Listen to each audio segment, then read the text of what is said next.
Bonjour, bienvenue une nouvelle fois sur mes cours en vidéo. Et pour clore le chapitre sur les contrats, nous allons parler du contrat de vente.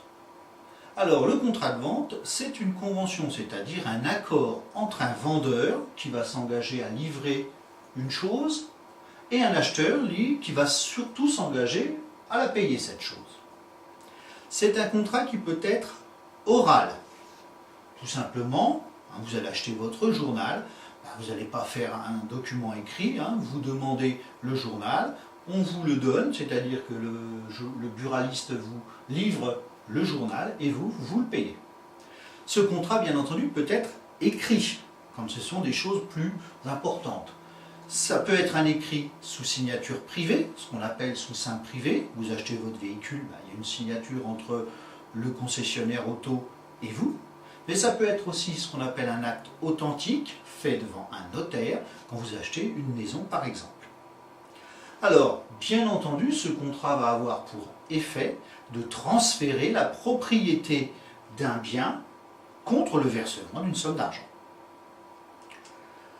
Alors, bien entendu, petit rappel, pour qu'un contrat de vente soit valide, il faut que les formation de ce contrat le soit. 4 points que je rappelle: il faut un consentement libre, éclairé et absent de vices. Les vices, je les rappelle: l'erreur, dol, violence et lésion. La capacité de contracter, c'est-à-dire que les personnes doivent être majeures et libres de contracter. L'objet doit être certain et licite, on ne peut pas vendre des choses qui n'existent pas ou illégales. Et la cause, c'est-à-dire le pourquoi on s'engage, doit elle aussi exister et être licite. Alors, le contrat de vente va donc entraîner des obligations pour le vendeur.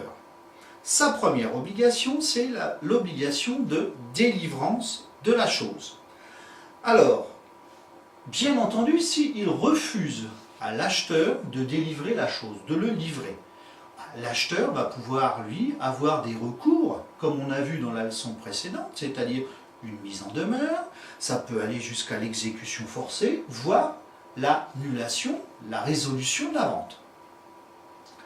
Alors, le vendeur a aussi les obligations de garantir la chose. Il y a 3 types de garanties.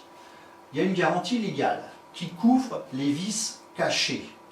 Alors, les vices cachés, ce sont des problèmes qui pourraient survenir à un moment donné sur le bien que l'on a acheté, mais que l'on ne pouvait pas déceler à l'achat. On n'est pas tous des professionnels de ce que l'on achète. Donc à partir de là, on voit bien que c'est avant la vente, et ça va rendre la marchandise, le bien, impropre à son utilisation. C'est obligatoire, cette garantie, elle est généralement gratuite, et elle est surtout illimitée dans le temps. Là aussi, c'est général, il y a toujours des exceptions dans le droit français. Deuxième garantie, c'est la garantie contractuelle. Alors là, votre vendeur peut vous proposer une garantie contractuelle. Garantie, pièces et main-d'œuvre, comme on dit bien souvent.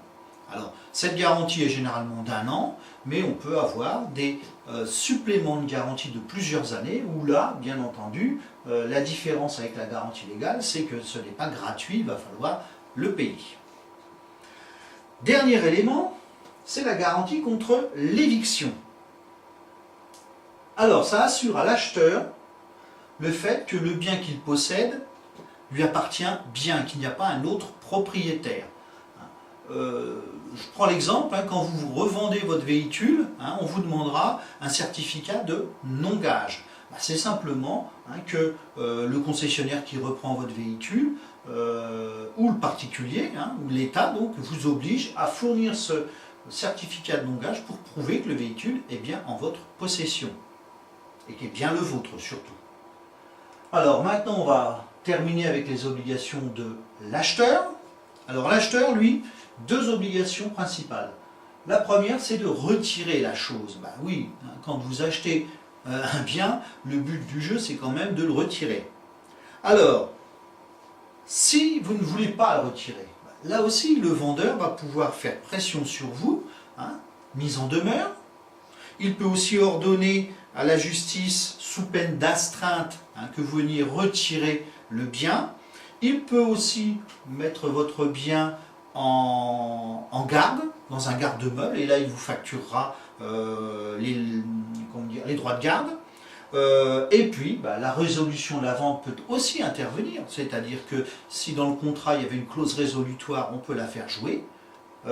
Ça peut être aussi le juge qui peut procéder à la résolution du contrat. L'autre obligation, c'est l'obligation de payer le prix. Là aussi, c'est un élément important. Alors, si vous avez un contrat et que votre client ne veut pas payer et que le bien existe encore chez vous, qu'il n'a pas encore été livré, c'est tout simple, vous allez garder la chose non livrée. Par contre, si la chose a été livrée, alors là ça va poser un petit problème différent, c'est qu'il va falloir demander au juge de récupérer le bien au tribunal et donc d'aller vers une action en retirement. Si dans le contrat il y avait aussi une clause résolutoire, vous pouvez donc la faire jouer, puisque une des obligations n'a pas été respectée par l'acheteur, et donc annuler la vente. Et l'autre solution, la dernière, c'est qu'on peut demander là aussi à la justice que le bien soit saisi pour être vendu, ou aller jusqu'à une saisie sur salaire ou saisie sur les comptes en banque pour payer le prix du bien qui avait été au départ acheté.